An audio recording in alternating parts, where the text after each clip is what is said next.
Иса ал жактан чыгып, Иудея аймагына келди да, Иордан дарыясынан өттү. Кайрадан көп эл чогулду жана ал адатынча аларга таалим берди. Ошондо фарисейлер бир кынтык табуу ниетинде Исага келишип, Эркек аялын кое берсе бола береби? деп сурашты. Муса силерге эмне деген осуят калтырды эле? Деди Иса аларга жооп берип.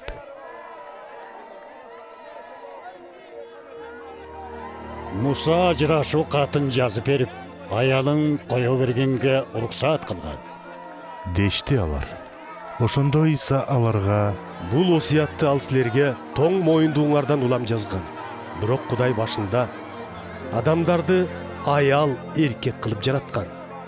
Ошол себептүү эркек ата-энесинен бөлүнүп, аялы менен кошулат да, экөө бир дене болушат. Ушундайча алар эми экөө эмес, бирөө. Демек, Кудай кошконду адам ажыратпасын, деди.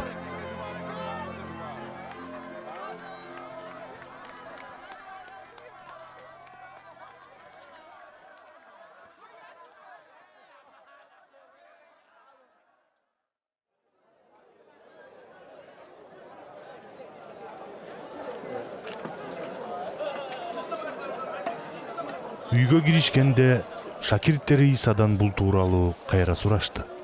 Иса аларга: аялын кое берип, башкага үйлөнгөн адам аялынын көзүнө чөп салган болот. Эгер аялы күйөөсүнөн кетип, башкага тийсе, ал да ойноштук кылган болот, деп жооп берди. Колун коюп батасын берсин деп, эл Исага жаш балдарды алып келди. Шакирттери болсо алып келгендерди жемелеп уруша башташты. Муну көргөндө Иса ачууланып мындай деди: балдар мага келе берсин. Алардын жолун тоспогула. Себеби Кудай падышачылыгы ошондойлордуку. Силерге бир чындыкты айтып коеюн. Кудай падышачылыгын баладай кабыл албаган адам ага эч качан кире албайт. Анан балдарды кучагына алды да, аларга колун коюп батасын берди. Иса жолго чыкканда бир киши жүгүрүп келип алдына чөгөлөп: О, жакшы устат. Түбөлүк өмүргө ээ болуу үчүн эмне кылышым керек? деп сурады. Иса болсо ага минтип жооп берди: Эмне үчүн мени жакшы деп жатасың? Бир Кудайдан башка эч ким жакшы эмес. Киши өлтүрбө, ойноштук кылба, уурдаба, жалган күбө болбо, алдап эч нерсе тартып алба, ата-энеңди сыйла деген осуяттарды билесиң да.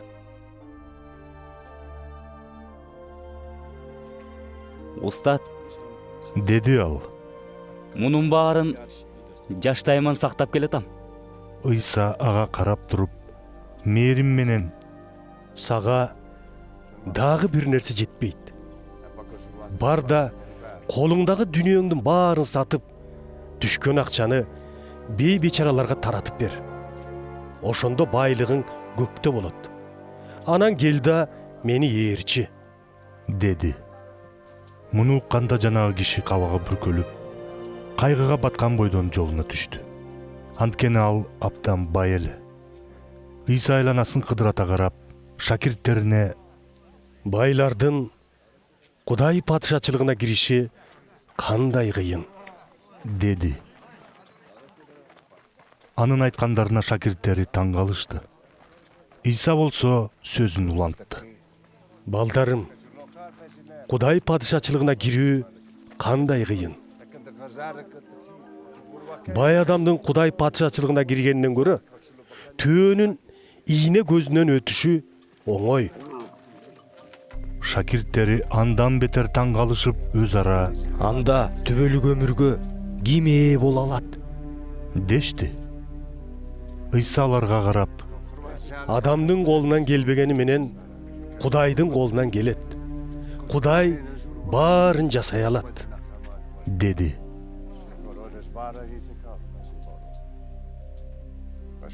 Ошондо Петр Исага: Мына, биз баарын таштап салып, сени ээрчип жүрөбүз.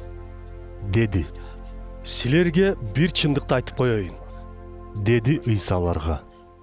Мен үчүн жана жакшы кабар үчүн үйлөрүн, же эркек, же кыз бир туугандарын, же ата энесин, же балдарын, же менчик талаасын таштап чыккандын баарына азыр ушул убакта 100 эсе көп үй, бир тууган, эне, бала жана жер кайра берилет. Куугунтукка да алынат. Ал эми келечекте болсо, алар түбөлүк өмүргө ээ болушат. Азыр биринчи болуп жүргөндөрдүн көбү акыркы болушат. Ал эми азыр акыркылардан болуп жүргөндөрдүн көбү биринчи болушат. Иса шакирттери менен Иерусалимге кетчү жолдо баратты. Ал таң калып келатышкан шакирттеринин алдында эле. Ал эми алардын артындагылар коркуп келатышкан. Иса кайрадан 12 шакирттин жанына чакырып алып, өзүнүн алдыда эмне күтүп тургандыгын айтты. Мына, Деди ал. биз азыр Иерусалимге чыгып баратабыз. Адам уулун жогорку дин кызматчылар менен дин мугалимдеринин колуна кармап беришет. Алар аны өлүм жазасына кесишип, башка улуттагылардын колуна тапшырышат. Башка улуттагылар аны кордошуп, бетине түкүрүшүп, сабашып, акырында өлтүрүшөт. Бирок ал 3-күнү күнү кайра тирилет. Ошондо Зебедейдин балдары Жакып менен Жакан басып келишип: Устат, биздин суранычыбызды аткарышыңды каалар элек, дешти. Иса: Силерге эмнени аткарып беришимди каалайсыңар? деди. Алар: мындан кийин салтанаттуу улуулугуңа ээ болгон кезде бирибизди оң, бирибизди сол жагыңа олтура тургандай кыл. дешти. Силер эмнени сурап жатканыңарды билбейсиңер. Деди Иса ошондо. Силер чындап эле мен иче турган азап чөйчөгүнөн ичип, мен өтө турган чөмүлүүдөн өтө аласыңарбы? Ооба, деп жооп беришти алар. Мен иче турган азап чөйчөгүнөн ичесиңер. Мен өтө турган чөмүлүүдөн силер да өтөсүңөр. Деди Иса. Бирок оң же сол жагыма олтургузуу менин колумда эмес. Ал мурдатан кимге даярдалган болсо, ошого берилет.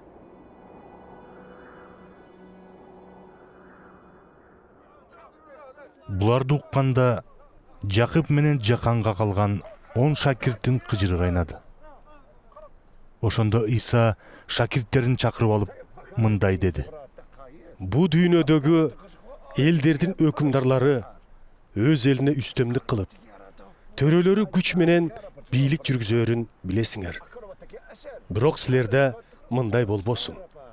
Тескерисинче, араңардан ким чоң болгусу келсе, силердин кызматчыңар болсун. Ким биринчи болгусу келсе, баарыңарга кул болсун.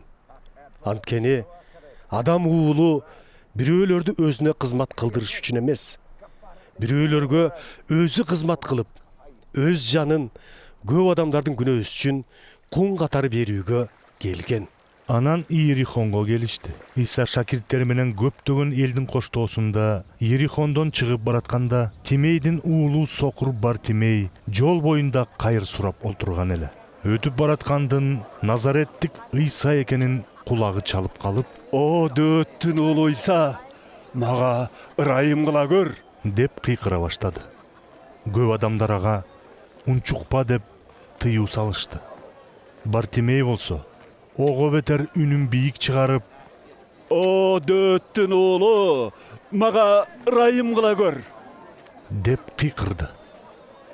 Иса токтоду да: Аны бери чакыргыла, деди.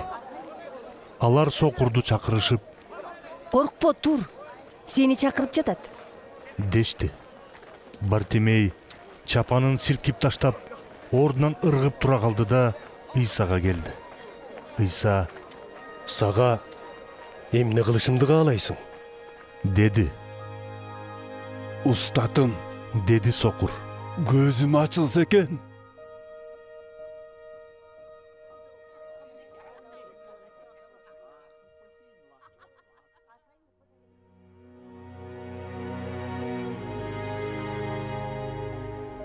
Бара бер.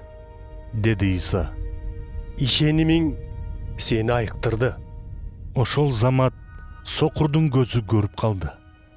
Анан ал жолго чыгып, İsa'нын артынан ээрчип жөнөдү.